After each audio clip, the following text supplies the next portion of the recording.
What does a post-Warren Gatland Wales team look like? Well, now we know. And I have to say, Matt Sherratt, and look, no judgment if you hadn't heard of Matt Sherratt until this last week or so. In one selection, he has suddenly made it make sense in a way that Warren Gatland, who was, and always will be a legendary coach, not just for Wales, but generally speaking. His record speaks for itself. The guy, one of the greatest coaches we've ever seen. And I don't think ultimately in the long term, his reputation will be tarnished. He will be remembered for all the great things. But, I mean, people that know a lot less about rugby than Warren Gatland were asking questions like, why aren't you playing a fly half at fly half? Why aren't you playing a 13 at 13? Why are you playing a 12 at 10, a 12 at 12 and a 12 at 13? It didn't seem to make sense. I mean, maybe, who knows? We'll see how it goes against Ireland and in the subsequent games. Maybe Warren Gatland is onto something. Maybe he's just a visionary and he knows the way rugby is moving and everyone will be playing 12s right across the back line in good time. But I'd probably suggest not. All three of the players that Matt Sherratt called up into the Wales squad are involved in the matchday 23. Gareth Anscombe, an actual fly half, is at fly half. Jared Evans from Quins, he is another backup fly half on the bench. Dan Edwards, I'm sure, will be one that they're developing. But for now, experience does count and they've turned to it. And it also reunites that Gloucester connection between Thomas Williams and Gareth Anscombe, which has been doing really well this season in the Premiership. And look at Ireland and how much they use the cohesion of their players, having that club and country combination for Leinster and Ireland. Why not get a bit of that in red as well at the weekend? And in terms of cohesion and using that Gloucester connection, Max Llewellyn is straight in the 13 jersey, where he's been one of the form players in the Premiership this season, meaning Ben Thomas, an inside centre, who said himself in an interview he sees himself as a 12 and not a 10. He is back playing 12. And he's looked good whenever he's stepped into that position, and he's done his very best at fly half. But I just think instantly, and that is infinitely better for Wales. I'm not suggesting for a minute it will lead to a Wales victory, but like I said, it makes sense, and you're just scratching your head. And it was interesting hearing Warren Gatland in that interview this week, his first interview following his departure from Wales, and he did make the point that, you know, it's a game of opinions, and everyone's got an opinion, and he's absolutely right. And please give me your opinion in the comments down below. And like I say, Warren Gatland has forgotten more about rugby than I'll ever know, but it does feel a little bit more cohesive. As for the back three, well, it's a back three for the future. No Liam Williams involved. So Ellis Mee comes in for a debut. What a story this is. Been playing really well for the Scarlets this season. He was playing for Nottingham in the Championship last year. He's a big unit, 6'4". And he played all of last season at fullback. And when you add to that the fact that it's Tom Rogers on the other wing can also play at fullback. There's three guys in the back three, all with significant experience in the 15 jersey. And I wonder if does that lead you to think that there's maybe tactically Matt Sherratt is onto something? He might be thinking about an aerial bombardment of Ireland. Possibly. It may well be the case. I mean, Ireland are very good in the air, so maybe they're just combating that. But if it was a tactical thing to combat Ireland and to try and get a bit more territorial control, I think that's a good move.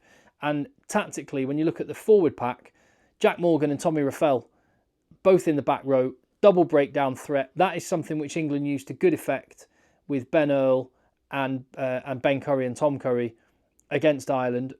They had those 3 sevens attacking Ireland's breakdown, and it worked for about 50 minutes. The dam burst in the end, but I wonder if, I mean, it could just be, legitimately, Tommy Reffell and Jack Morgan are the best players in the Welsh pack. Get them both involved. And again, it scratches your head sometimes when Tommy Reffell wasn't involved at times, but he's been so good.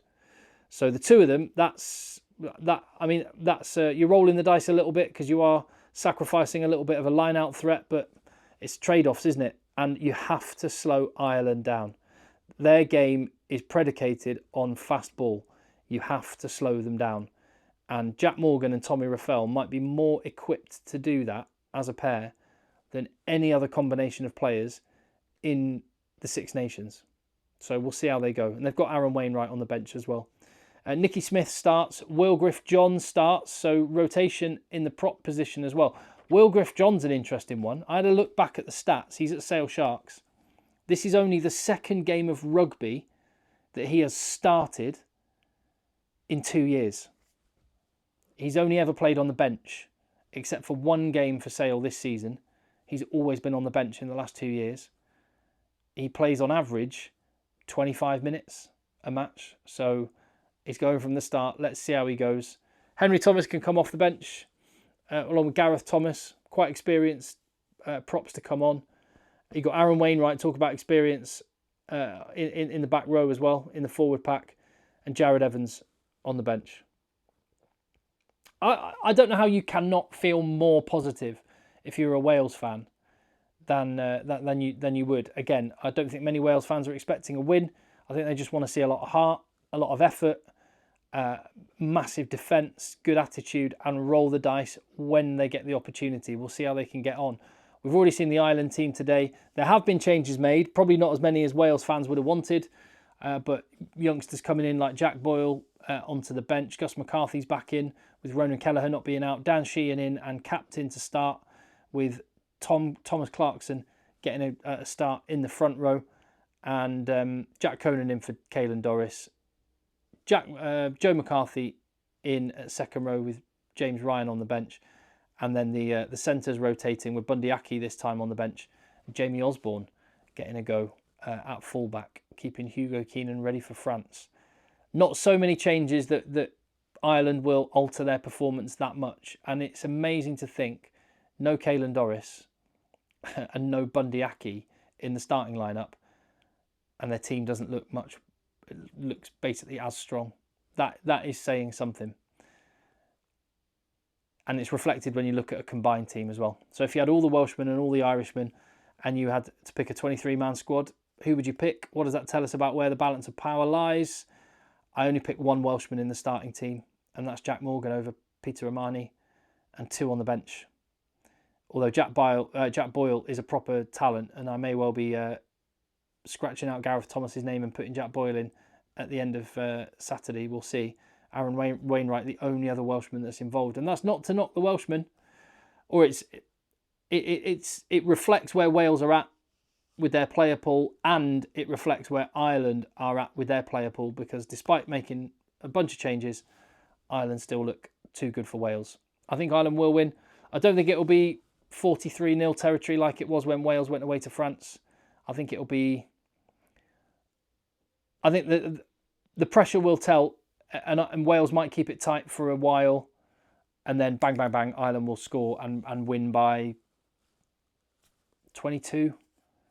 But I just want to see that heart and effort and attitude from Wales, because that's something they can build on, and maybe be a little bit tactically smarter than they have been in previous games. Kick a little bit more for territory. Try and put the squeeze on and put some pressure on Ireland and force them into errors. We will see. I think the full 5 points will be going Ireland's way, but here's hoping if Wales can keep it within a couple of scores. That sounds so patronising. I don't mean it like that. I genuinely wish Wales well, and hope they can show some heart, and hope the crowd give something for the crowd to get behind them.